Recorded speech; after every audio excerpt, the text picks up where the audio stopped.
অমর একুশে বই মেলায় দ্বিতীয় সপ্তাহে শিশু প্রহরেও ছিল ভিড়। পাপেট শো উপভোগ করে কম বেশি সব শিশুই। শুধু তাই নয়, মিনা, দৈত্য, গোপাল ভাঁড়, কুজো বুড়ি সহ বাংলা সাহিত্যের অনেক চরিত্রের সাথেও পরিচিত হয়।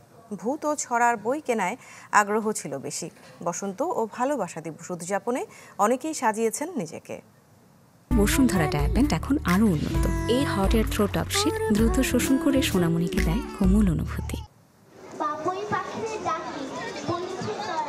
কানাবগির ছা, লিচু চোর কিংবা বাবুই চড়ুইয়ের ঘরের বড়াই নিয়ে চলছে ছড়া বলার পালা। কে কার আগে বলবে, কোনটা বলবে, সে প্রতিযোগিতা আর আবেগও কম নয় অমর একুশে বইমেলার শিশু প্রহরে।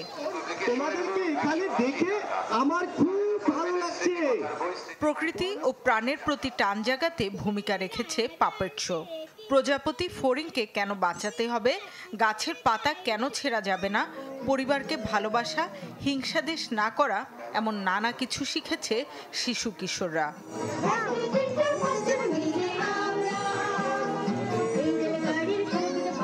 আজকে হচ্ছে ফাল্গুন, তাই আমি বই কিনতে যাচ্ছি। আমি তো বই কিনলাম, একটা বই আরো কিনবো।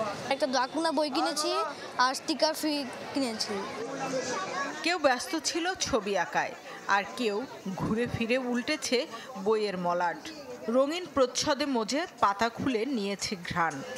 আমার বিজ্ঞান বাক্স এবং ভূতের গল্প, পাজল আমার সবই ভালো লাগে। বই যে কালেকশন, আমি যে কোনটা ছেড়ে কোনটা নিব এটা বুঝতে পারতেছিলাম না। পরে এখন দুইটা বই নিচ্ছে, আমরা আরো বই কিনবো। মেলা জুড়ে ছিল বসন্ত আর ভালোবাসার ছোঁয়া। কেউ সেজেছেন বাসন্তী রঙে, আর কেউ ভালোবাসার লালে রঙিন।